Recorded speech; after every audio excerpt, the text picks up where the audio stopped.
If we could please take our seats, we will begin. Clerk, roll call, please. Mayor Baxter, Here. Vice Mayor Woodward, Here. Commissioner Flores, Here. Commissioner Marino, Here. Commissioner Powell, Here. Commissioner Sachs, Commissioner Weiss. Here. Thank you. Thank you so much. If you are able, please stand for the invocation and Pledge of Allegiance.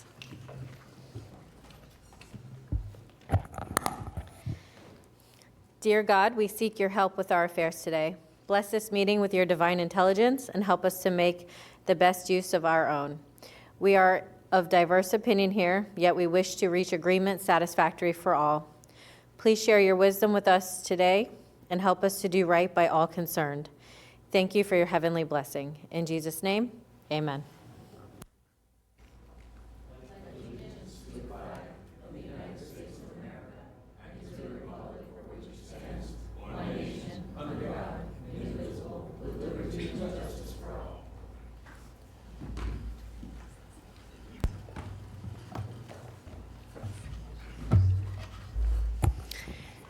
Do we have any additions, deletions, or substitutions?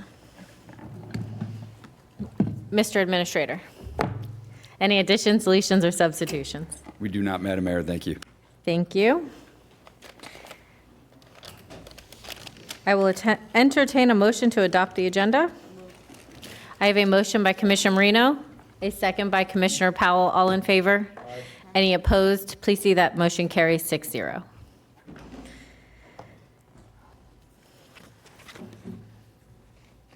Moving on to regular agenda. I'll make a motion to receive and file. I have a motion by Commissioner Marino, a second by Commissioner Weiss. All in favor?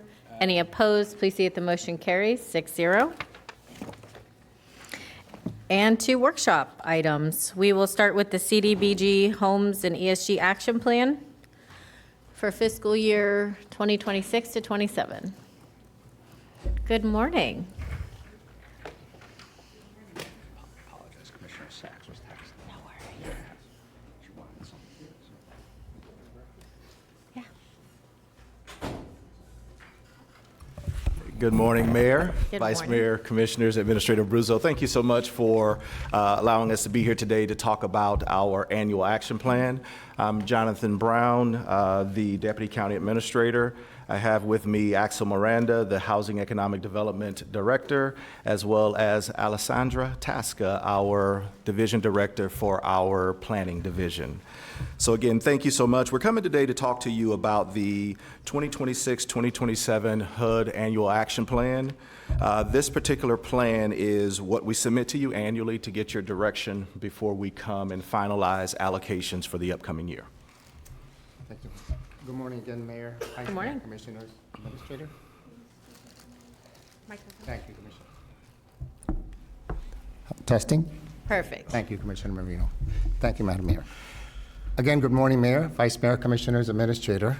As Jonathan alluding to, we're here today to provide a program summary, briefly review the resources that have been allocated by the federal agency HUD for these programs, as well as overview of the process that we undertake every year to maintain compliance and determine how we use this funding. We're bringing this workshop to you today for your thoughts and direction, and we'll come back at a later date with a final, but I'll cover next steps towards the end of the presentation today. Thank you, Axel. So again, as part of the big picture, Housing Economic Development will typically present a 5-year plan. Each of those years within that 5-year consolidated plan is called our annual action plan. So today we're bringing to you the 2026-2027 annual action plan, which identifies the priorities for our HUD-related funding.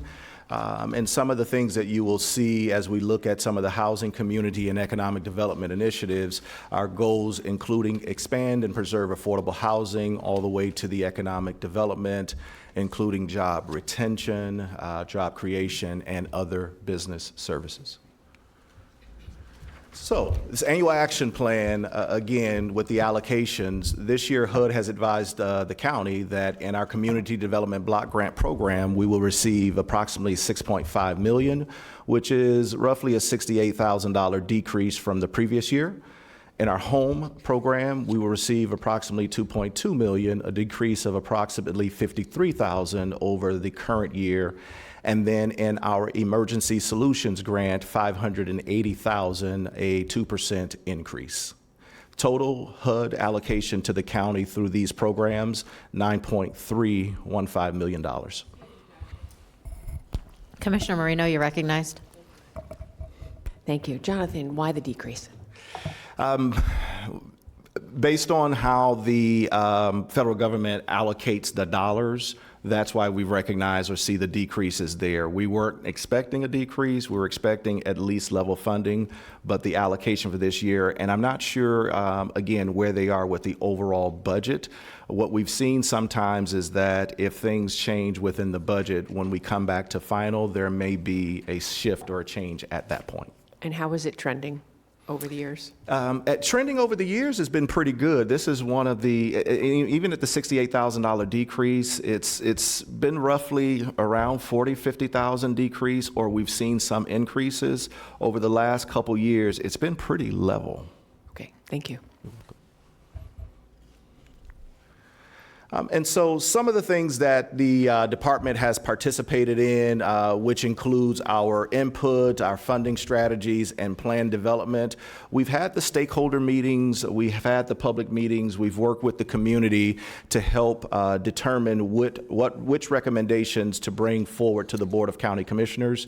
As you can see, the number of different stakeholders that have been included in these discussions, as we have worked again to make sure that whatever we brought forward is pretty well rounded and it includes input from all of the key stakeholders.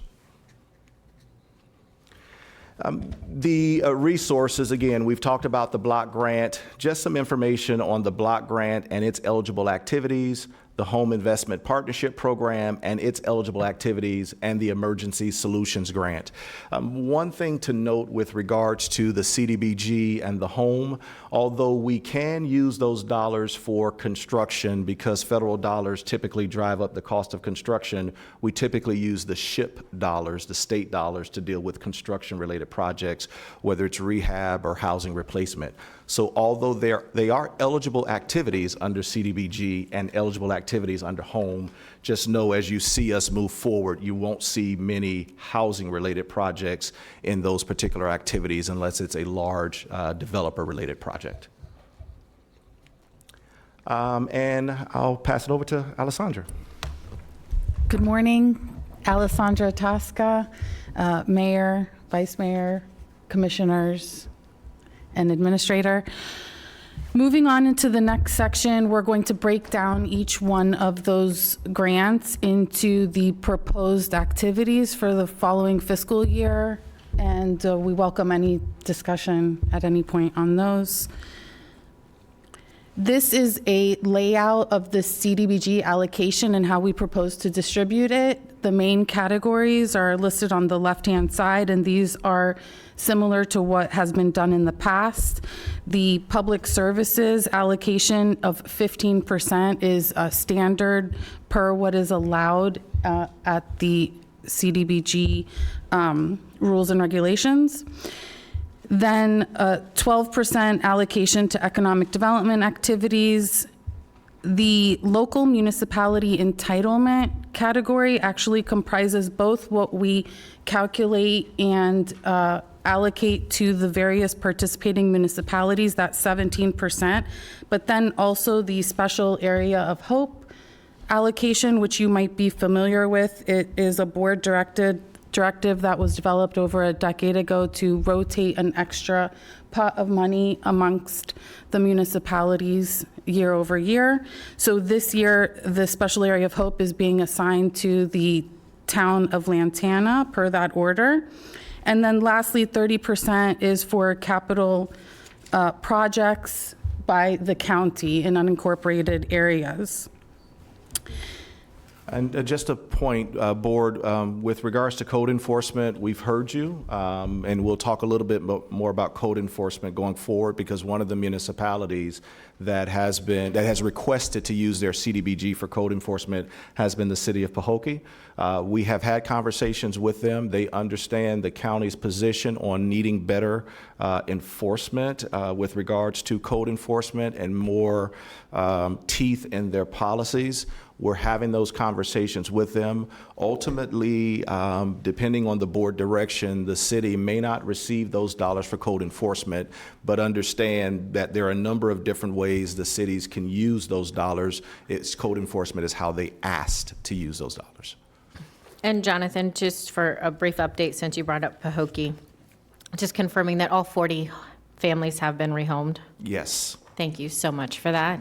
And I did notice the new city manager for Pahokee. If you'd like to come up and say a few words, we were able to get in touch after our last meeting and had some conversations, so welcome. Thank you so much. Thank you so much for the opportunity, Mayor, Vice Mayor, Commissioners. I have a statement that I would like to read, and then if you have questions, I will answer those questions as well. Thank you. Please proceed. Please state your name for the record. It is. My name is Brenda Bryant. I recently assumed the role of city manager for the city of Pahokee.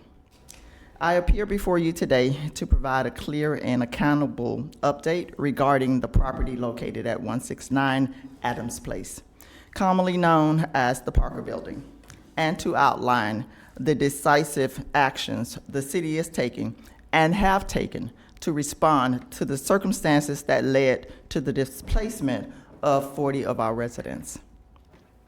From the outset, I want to be unequivocal that the city of Pahokee is treating this matter with the highest level of urgency, accountability, and intention.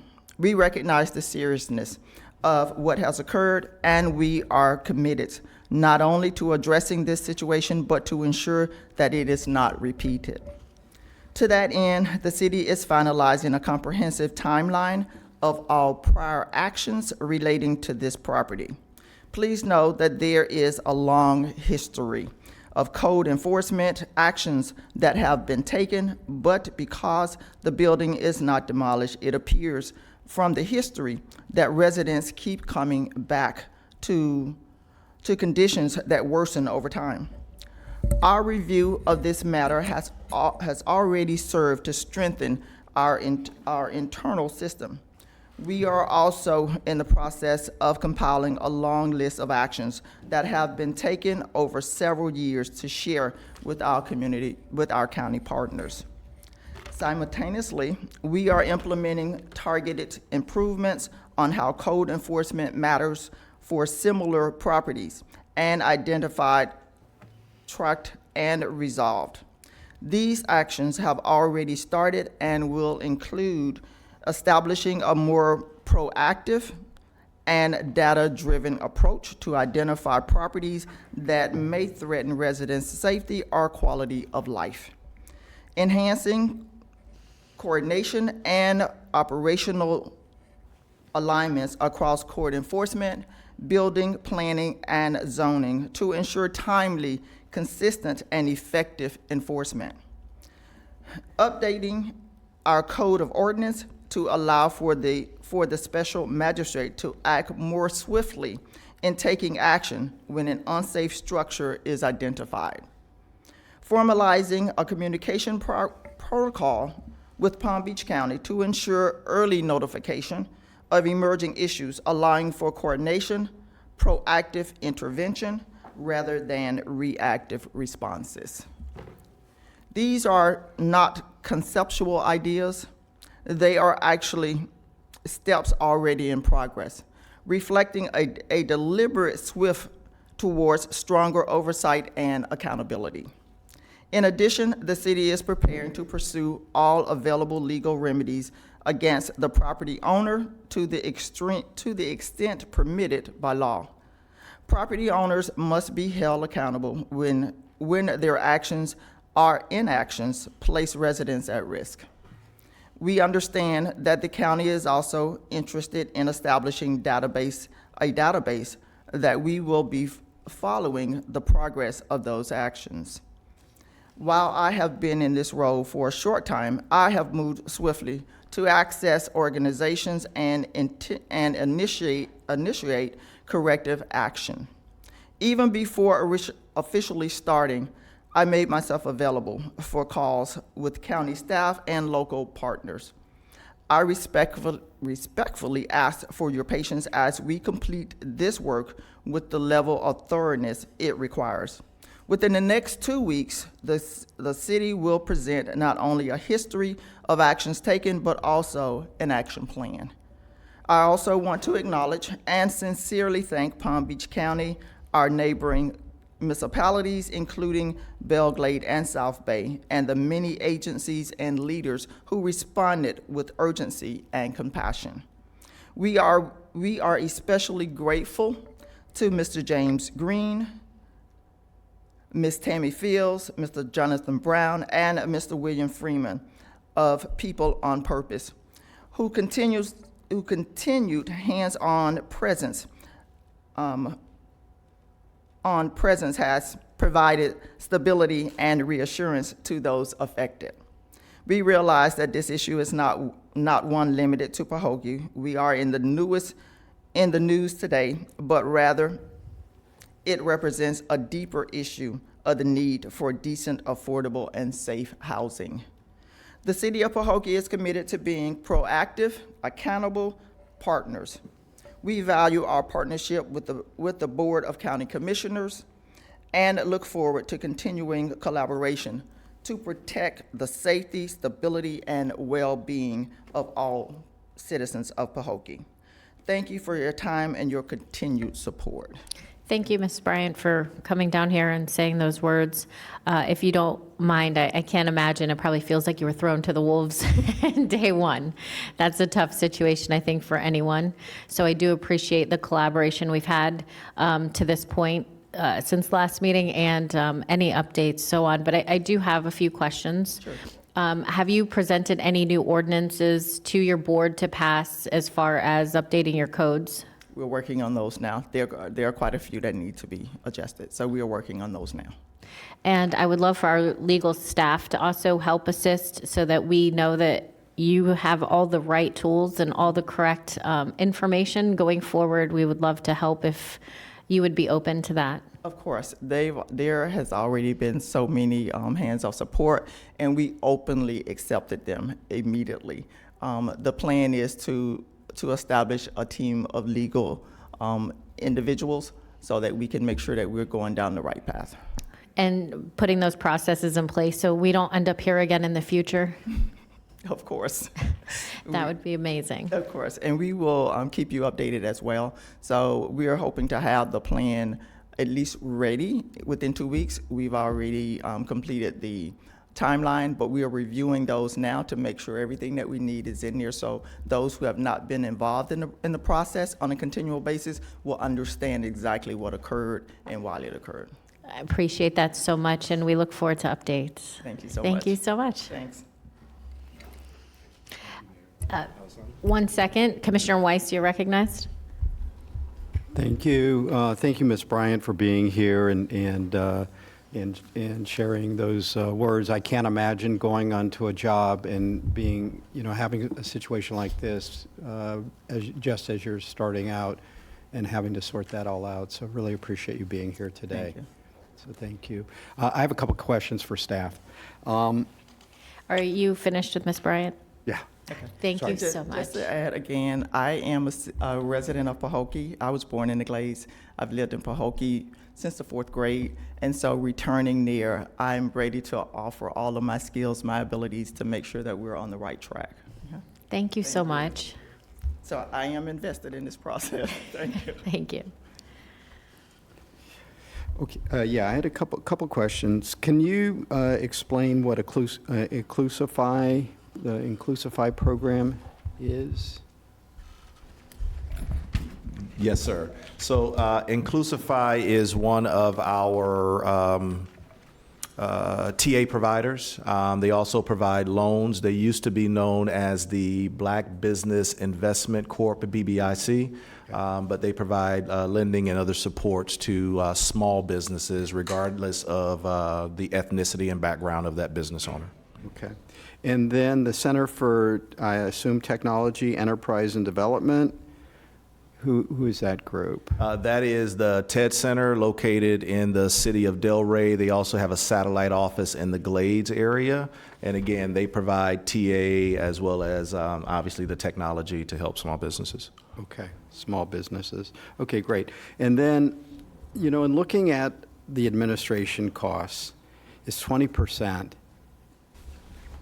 I would ask, and I ask our administrator, I mean, we should be able to cut that down in half, I would think.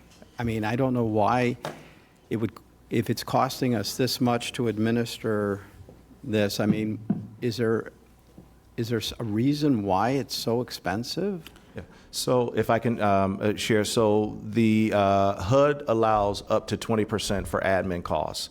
Typically, when we go throughout a fiscal year, if we don't use all those admin costs, we roll it over next year into programmatic costs. So again, we haven't necessarily always used it, but we need to ensure we have the dollars available, not just for the staff costs or time related to the programs, but even project delivery costs on those other types of projects, home-funded projects. If we're doing construction, project delivery costs can be paid out of CDBG, although it's a different program. So again, we budget the allowable amount from HUD, but if we don't use it, we roll it over into program dollars in that following year. So my follow-up question would then be is, last year, what was the administrative cost? I'll have to confirm where we are in this existing year and where we are for last year. I'm not sure, but we can confirm that. Okay, I would appreciate, and obviously copy everybody on the board with this. Yes, sir. Thank you. Commissioner Flores, you're recognized. Yeah, thank you. I think Commissioner Weiss is on to something here. I was sort of thinking along the same lines. And my question is, he highlighted too, the Center for Tech and Inclusify. Are these competitive processes, or are we just selecting them because this is who we've done business in the past? And could we go out and put out an RFP and see what comes back? Because if we can, reduce that administrative cost, is more dollars that go out to the community. And we should, let's see what else is out there. So I don't know what the relationship has been with these two individuals, these two organizations, and for how long it has been. But, could we be more competitive in any way, shape, or form? I'm always open to competition and see what's out there, and then let's pick the best organization to partner with. Yes, sir. So to answer your question, Commissioner, these have been organizations that the department has funded for a number of years, but can we compete? Absolutely. Based on the board's direction, we can put out an RFP to compete for those types of services. And the ED direct services, what is that specifically? The economic development program. So in terms of the small business assistance, or even anything that's economic development related, whether it's staff costs or whether it is the programmatic stuff, we are able to use those dollars for economic development. And that's what that basically is. Is that like loan programs or? Not necessarily loan programs, but they are more so the administrative related programs or the administrative related services that we provide from a county's perspective. So the county keeps that $434,000? Yes, sir. Okay. Yeah, I personally would be interested in having a competitive process to see how we can have the most impact. Thank you. Yes, sir. If I can just follow up on that, would the board like us to go ahead and compete those for this year, or are you thinking future years, Commissioner? Commissioner Powell, you're recognized. Thank you. On to what Commissioner Flores is indicating. This allocation, the $100,000 and $250,000 for the Center for TED and Inclusify, of the $6.5 million, it looks like a drop in the bucket. do we have time? Would be if we were saying we wanted to compete for these this year, this roughly $350,000. Is that something that they have already been notified that they would receive? And how much of this is their budget? They have submitted, great question, Commissioner. So they've submitted their requests and information to us. If we were to try and compete it, I don't anticipate we will be able to compete, bring back recommendations to you before the July deadline where we need to get the approval in order to submit it to HUD. But what that would mean is that although it wouldn't be in that particular July recommendation, we would just have to amend the action plan once the county approves it, once HUD approves it. So it would be some time down the line. Okay. And I'll let the rest of the board opine, but it would be my opinion that if this is already something that's moving forward, maybe if they want to compete, putting it out next year so we're not impacting the budget. We're talking about $350,000, $100,000 of $6.5 million. My other question was, in the backup, it indicated that we were basing this off of the 6.609 from last year. Now we're looking at the 6.5. Has the allocation been? Is this current? So now the numbers are in? Yes, sir. HUD recently provided us with the final allocation of numbers. And so that information came, I want to say, after the agenda item was prepared. Let me ask you this question, Mr. Brown. Under countywide public services, 15%.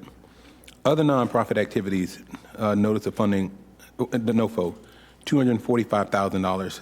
Is there a breakdown that we would know about in that?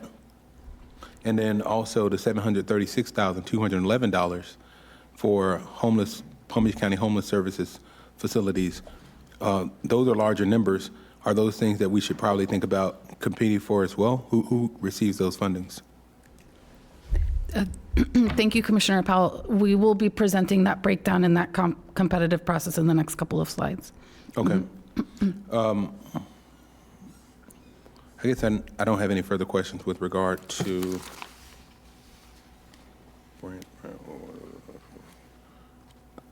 Oh, never mind. It was already answered.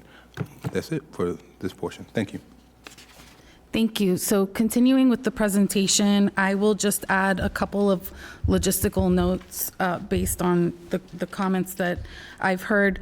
We will be returning to the board for the final approval of the final draft action plan. So in that, we can provide an analysis of where we are and work with our finance team to bring exactly where we are with the surplus funding. Periodically, you've probably noticed throughout the year, HED comes back with amendments, and that's usually to address any surplus funding that we identify. So we'll make sure we'll bring that to the July 7 meeting and updates on the economic development activities. The next 3 slides are dedicated to breaking down exactly what Commissioner Powell was referring to, the public services, the local municipality entitlements, and then the county capital improvement projects. Excuse me, Commissioner Flores, you're recognized. Yeah, I want to go back to that previous slide. Okay. Excuse me, sorry. There we go. This one, Commissioner? Yeah. So, and I'm particularly focused on the economic development side of the house. I'm okay with the homeless services facilities and other nonprofits. I would like to figure out a way how we can decrease the cost of the administrative side. So I don't know, and I don't know if it's just through a competitive process or what, to find out what these people are actually going to charge us to administer these programs. That's one side of the house. In regarding to economic development, it accounts for 12%, which is a smaller portion of the $6.5 million. But in reality, the 2 programs that I brought up account for almost 45% of the $785,000. With those, I know that they've been providing the service for a while. is there reporting that they do for the county based on what they receive? How many businesses they've helped? What their administrative cost? Where is their impact going? What kind of businesses they're helping? I would like to get that data just to figure out, how much they're charging us for the administrative. Is it, 20% of the top and then everything else gets, and what's the impact in the community? I think this is an area where if we can help our small businesses continue to grow and enhance, keep local talent here, grow our local businesses, we should continue to promote that. So the other components, I'm good with, but I think that one is something we should definitely look at. Thank you. Thank you. Commissioner Weiss, you're recognized. Thank you, Mayor. Just following up on your comment, so you'll be bringing your plan back to us. This is the draft, as you stated. So when will it be coming back? July 7th. July 7th, okay. And yes, these final allocations were enacted by HUD on April 3rd, which is why there are some edits in the presentation to reflect the exact numbers as opposed to estimates. Thank you.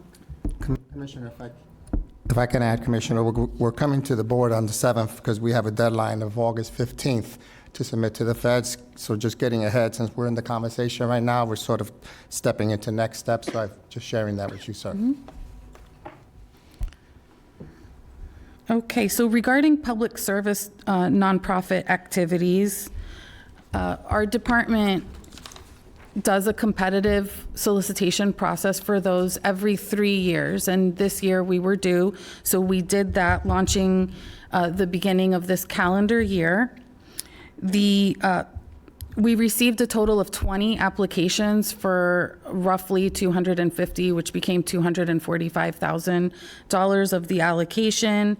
The selection committee included 5 Palm Beach County staff members, and all 20 responsive applications were scored and ranked. The top 7 here were in the top tier of scoring, which is how the selection committee then distributed the recommended allocations for those programs. Top scoring was legal aid, and the second top scoring was Vita Nova. Then there were three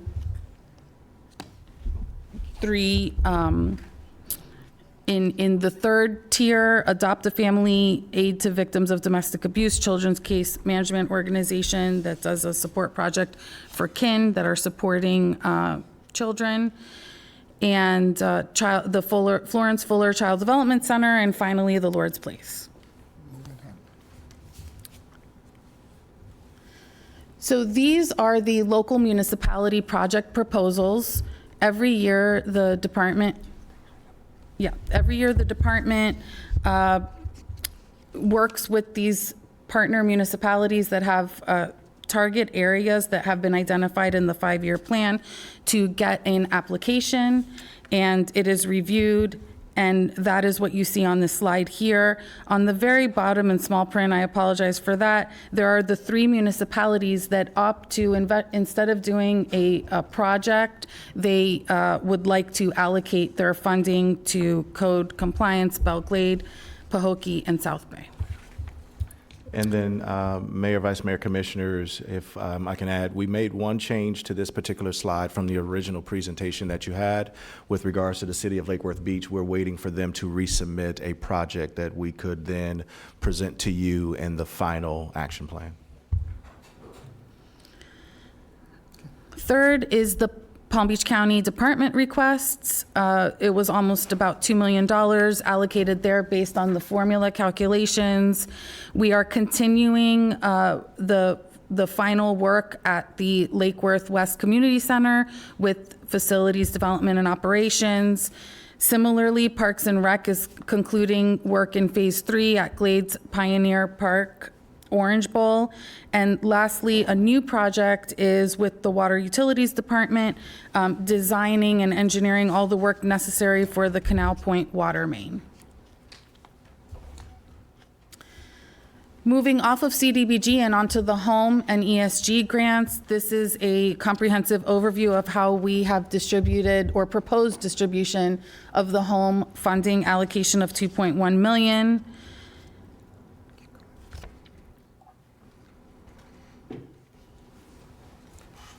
Again, all based on rules and regulations and compliance. Moving along to the Emergency Solutions Grant, we partner here with the Department of Community Services, and regarding their competitive process for the Notice of Funding Opportunity to execute these services, that just closed yesterday, and the selection committee will be meeting on May 7th.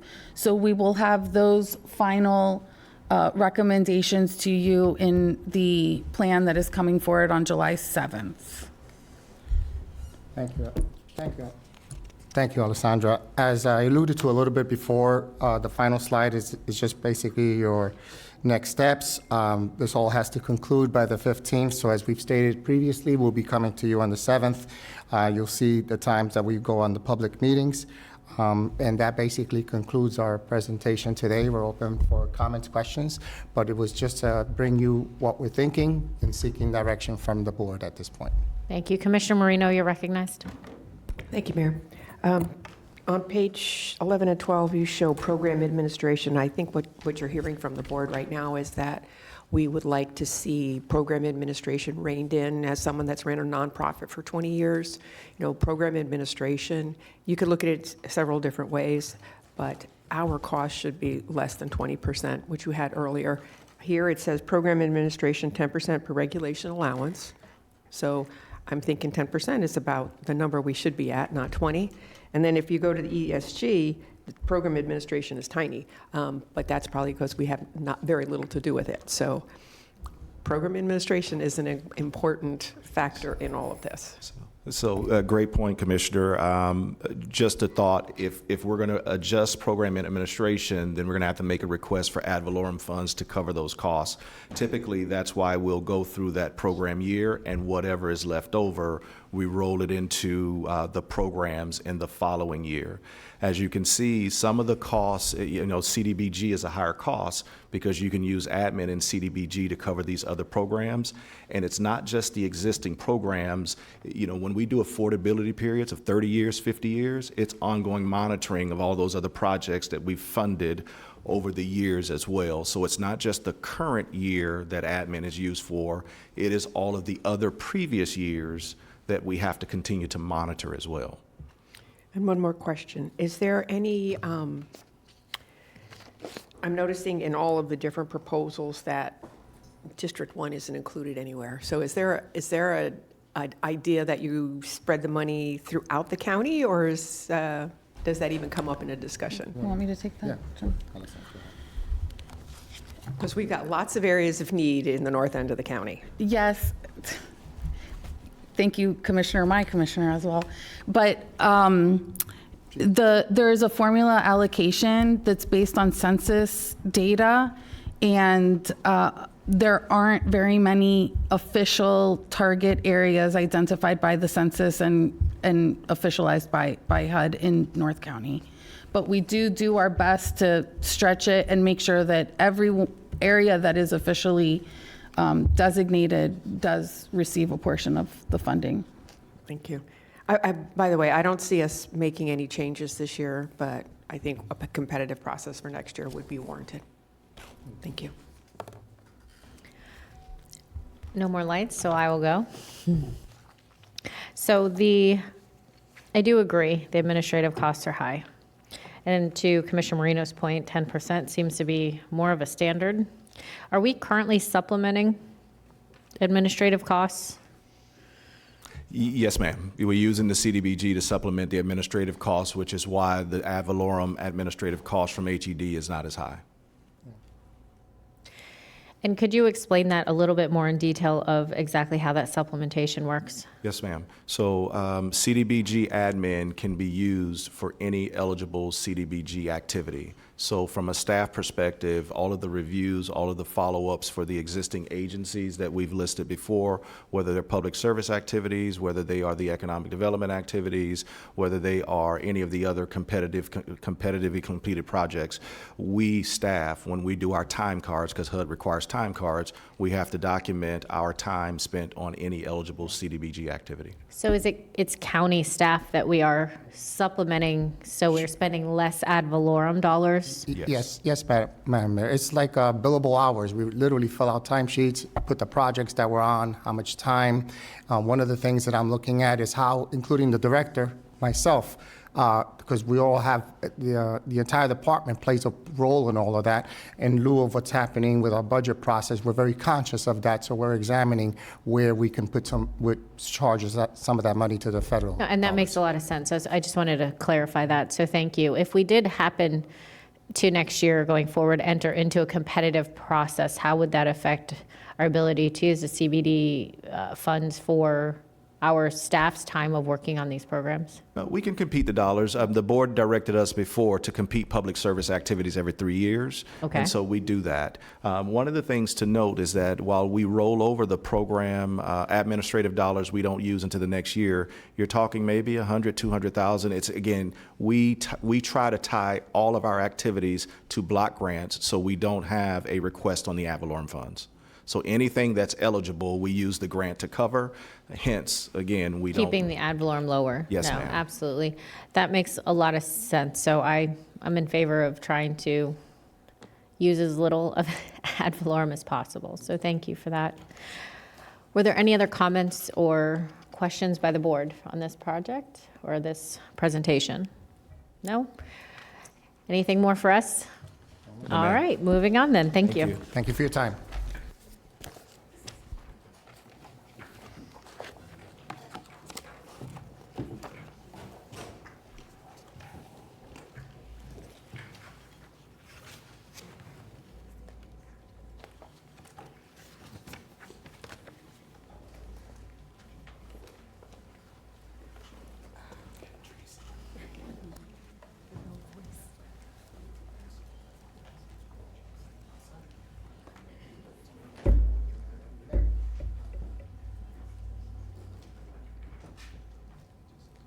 Good morning. Yeah. Good morning, Mayor, Vice Mayor, and Commissioners. Sorry, I lost my voice. I'm here today, DCA Tracy Ellison, and our new division of the Employee Performance Management Systems, Tashana and Erica. And we're here to discuss the contractual employees process.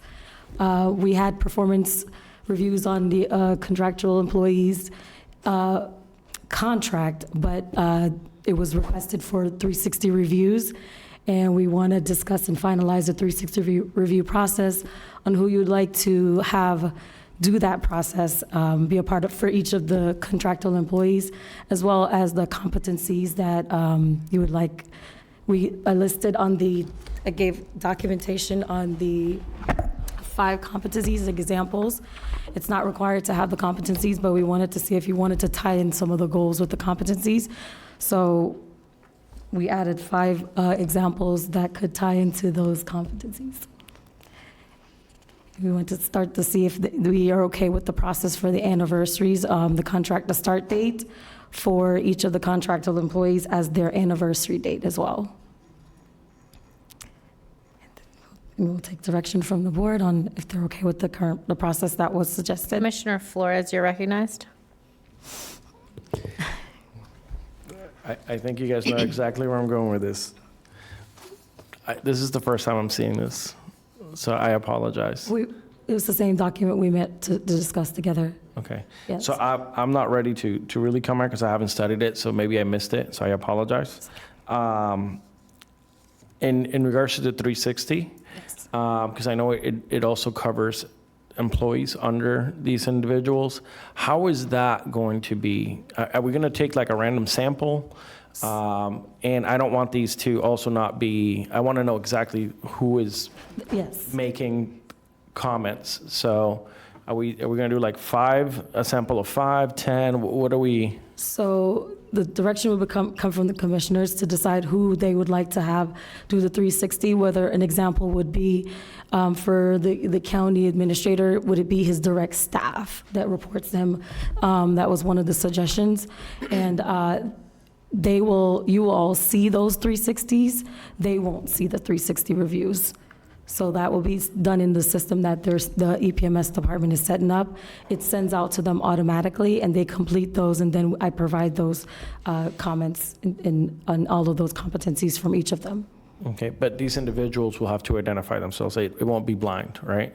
Correct, because I'm sending to the ones that you've directed to send to. Okay, and what are you guys thinking?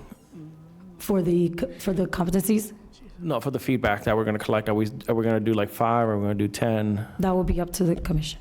What do you recommend? I would recommend the direct reports. Direct reports, but how many? To all of them? Yes, so it would be for the county administrator, all of his DCAs, and then anyone that's not a DCA like Sherry Brown, and and it's same with the county attorney as well, his direct reports. Okay, and the county attorney, how many direct reports would you have? 3? Is that sufficient? Yes. Yeah. Okay. Thank you. Commissioner Marino, you're recognized. Thank you. I'm with Commissioner Flores on this. No one has come to speak to me about this. So I would not feel comfortable today making a decision. I do have a question, though, on the, as you're doing the item C, staff is seeking direction on who will be assigned as the reviewers. So typically, obviously, 360s are done by other counties and other cities, and the formula is the direct reports? Correct. Anyone else besides the direct reports? Not usually. Okay, thank you. And I mean, this is a workshop today, so did you have a presentation? No, it was just, we would present, based on what you decide today, that's what's going to set the tone for the presentation on the competencies, the 360, and then we'll show the system and decide on how that would work from here. And I think it's generally standard, we don't get briefed on workshops because it's the purpose of a workshop, or Correct. getting briefed on something. Yes, I But did meet with all the commissioners to just show the document. It was a very quick meeting. Right, which I think I briefly remember Yeah. that as well. So I would just say going forward, I think it could be very useful, to have even a small presentation Yes. of the direction Correct. you're looking to head towards. Administrator Abruzzo, would you like to say something? Thank you, Madam Mayor. I just wanted to let the board know I've completely put a wall up between the DCA and myself. I haven't asked her questions, got involved. I told her when it started, do what you think best, meet with the board. So I haven't engaged in the process and or any direction or any weigh-in whatsoever regarding this matter. I also want to say thank you to Tracy. As you could hear in her voice, she was out yesterday, and you have to go home after this, okay? Thank you. Thank you. Commissioner Weiss, you're recognized. Thank you, Mayor. Thank you for bringing this back to us.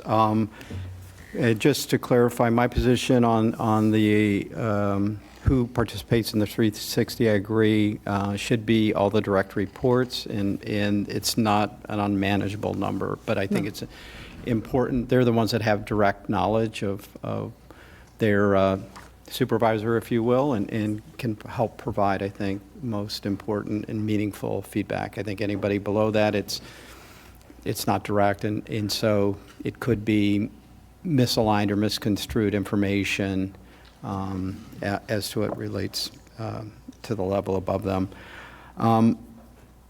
In regards to the competencies, and I know I guess we all had different conversations about this, but I'm good with the competencies that you all have prepared. I think they're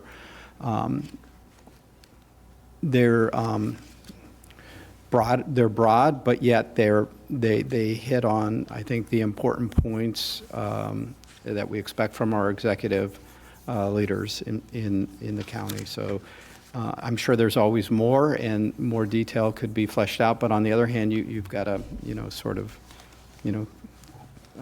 narrow it down as well. So I'm good with that, and I really appreciate the efforts that have gone into this, and and as we hopefully begin to roll this down further into the organization, the opportunities for improving performance, I think the county is really gonna benefit from. So, thank you. Thank you.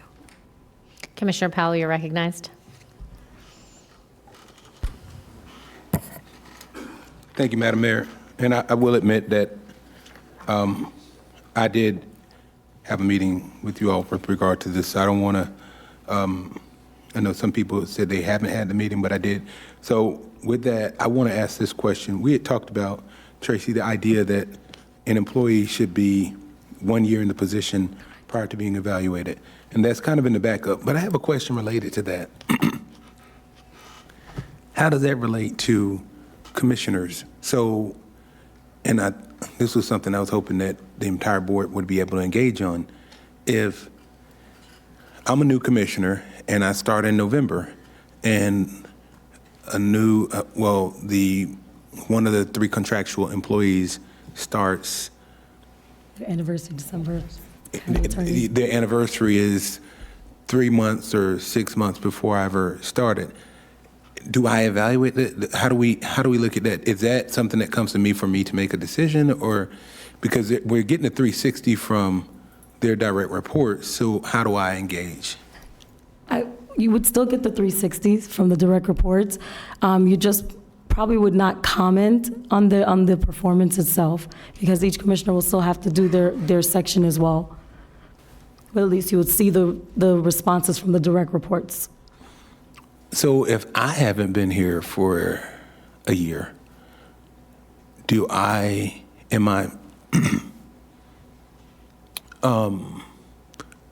is my ability to do a full evaluation impacted? Yes. Okay, thank you.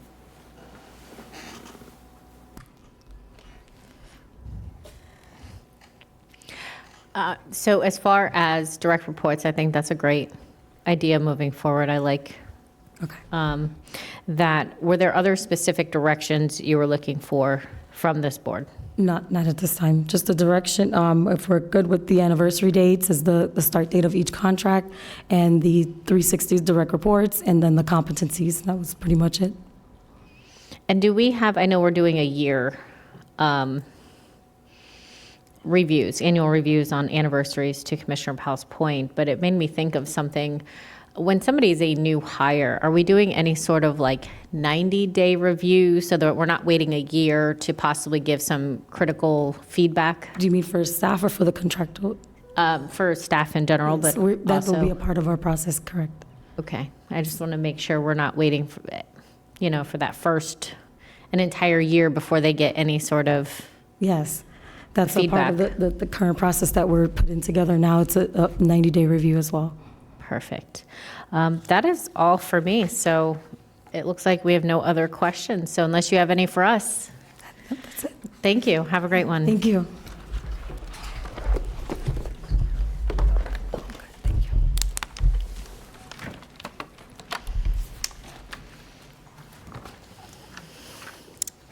We will move on to comments. Commissioner Weiss, do you have any comments? I do. I would like to reappoint Deborah Chandler to the Infrastructure Surtax Oversight Committee. And I would like to request an off-site proclamation regarding Anthony's Clothing's 130th anniversary here in Palm Beach County. And, they are an iconic clothing store in Palm Beach County and West Palm Beach, and known for actually creating the so-called Palm Beach look. So I have a motion by Commissioner Weiss for an off-site proclamation. I have a second by Vice Mayor Woodward. All in favor? Any opposed? Please see that that motion carries 6-0. no other comments. Thank you. Commissioner Flores, no comments. Commissioner Marino? Well, I want to give a shout out to the fire folks for hosting us on a day on the Hill on Saturday. Joelle, Bobby, and myself participated. I'm the only one that rappelled off the building, I'm just saying, but the boys left. But it was a wonderful day, and thank you for showing us really the resources that you need in order to be successful in your job, because I think oftentimes when folks hear about budgets, they don't understand the resources necessary to do your job. So exposing us to that and making us an advocate, I think it was a good plan. So thank you very much for that. Other than that, I have no comments. Thank you. Commissioner Powell? I'd like to, first of all, thank you all for a good meeting. I'd like to have permission for an off-site proclamation, district appointment of Miss Kimberly Weston. Hold on, Commissioner Powell. Are we doing an offsite proclamation or a I'm district sorry. appointment? My mind was thinking something else, but my mouth was saying something different. No worries. Got to be careful. You got to engage both at the same time. I would like to ask for a district appointment of Ms. Kimberly Weston to the Palm Beach County Infrastructure Surtax Independent Citizen Review Oversight Committee. She's being reappointed, so I want to make that appointment.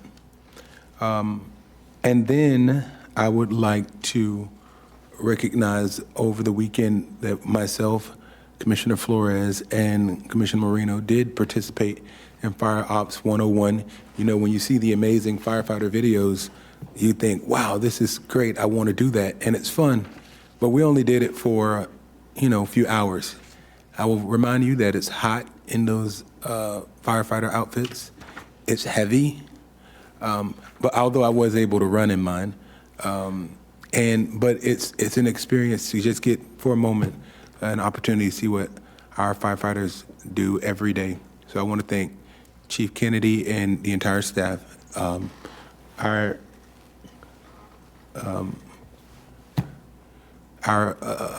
other administrator was there, Tom.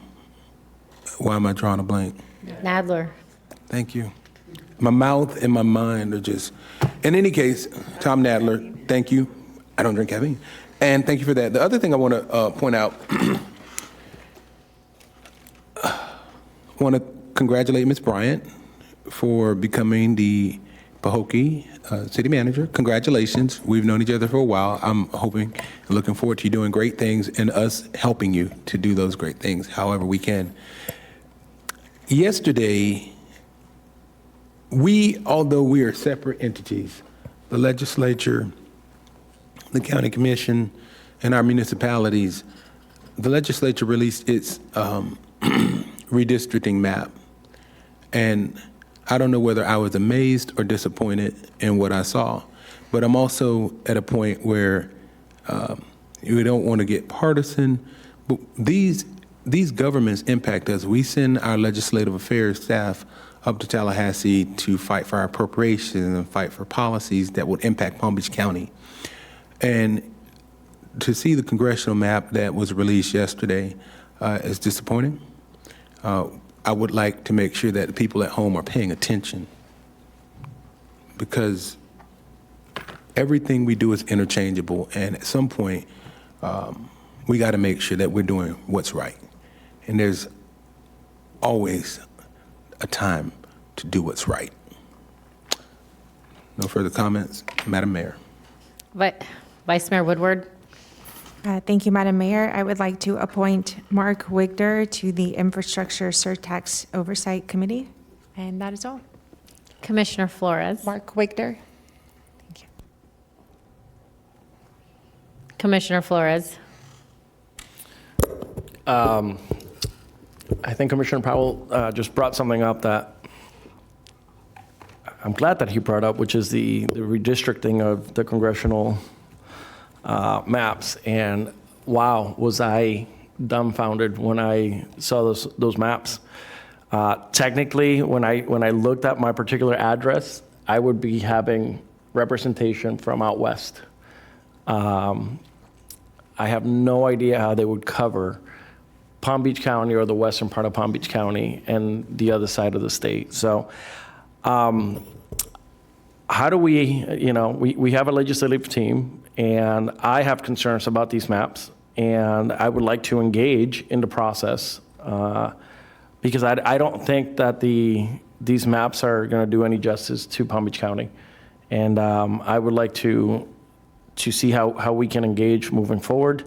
I think, I'm not very happy about these maps. So I would love for us to see how we can engage through the process. So Commissioner Powell, I thank you for bringing that up. It caught my eye. I actually heard from residents about how they felt, and I'm not excited about that. So, and by the way, firefighters, I completely forgot when we were going down the commissioner comments, but I had a great time. A lot of key leaders in the community were out there learning about what the firefighters do, the service that they provide when they show up to the scenes, and the amazing work that they do. So if you haven't had an opportunity to do that, I strongly encourage you to do that. And to our firefighters, thank you so much. Commissioner Flores, are you making a motion to have our governmental staff do something? I would like to engage with them, have conversations about how we can move, how we can be part of the process. I'm not giving direction at this time. Thank you. Administrator Abruzzo? Thank you, Madam Mayor. I would be happy to have our Legislative Affairs team make a presentation on the maps if they are adopted, or possibly before they're adopted at the special session. I would need a majority vote from the board to have a position, especially on this matter.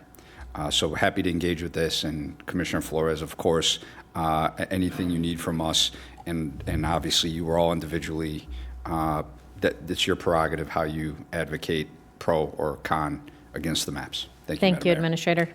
Lastly, I have a few comments. I would like to give everyone a quick reminder that we are doing an off-site second chance proclamation ceremony in Belglade this Thursday. So if you're available, please come. I would also like to thank our community partners, including Palm Beach County's Community Services, but also Representative Meg Weinberger's office and Senator Gail Harrell for helping rehouse and partnering with us on funding and resources to get those 40 families that we were able to get rehomed in Pahokee. So thank you so much for your partnership in that. I would also like to request a off-site proclamation in recognition of Mother's Day, if I could get a motion. I have a motion by Vice Mayor Woodward, a second by Commissioner Powell. All in favor? Any opposed? Please see that the motion carries 6-0. I thank you for that. And we have a groundbreaking that is going on for a new elementary school in the city of Westlake this Thursday. That will take place at Persimmon Boulevard and Green Lane. So thank you to Mayor J.P. O'Connor and the school board member, Marcia Andrews, for your leadership and commitment to this. Having a new elementary school will be amazing for the kids and their parents. And lastly, I would like to invite everyone to help pray for Commissioner Marino's parents. It has been a tough time. She has said I've heard her entire time in this seat. And so if we could just please say a prayer for them, it'd be greatly appreciated. Thank you, and everyone have a blessed day.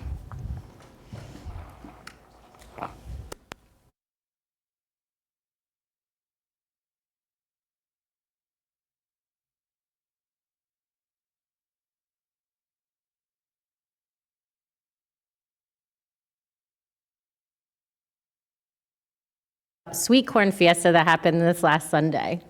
And I am happy to say he helped participate in one of the most amazing fiestas that we have in District 6, and he made me look really bad. He beat me in a corn shucking contest, and to my knowledge, that's the first time he's ever participated in one. And he did so amazing, and I just want to say congratulations and thank you for participating in something that means so much to us. Have a great one. And Administrator Abruzzo, if you could please finish. Thank you. I appreciate it. I just wanted to briefly update the board and thank Chief Deputy Pat Rutter, County Attorney David Oddie, Laura Beebe, and several members of her team. We went up to Washington, D.C. last Wednesday to meet with 12 management level or higher heads of the FAA to work with us on grants for Palm Beach County, or PBI. So I just wanted to let you know that the meetings went well. They're really working with us hand in hand, and we anticipate a good relationship moving forward. And if there's any questions, I'm available. Thank you, Madam Mayor. With that, we're definitely adjourned this time.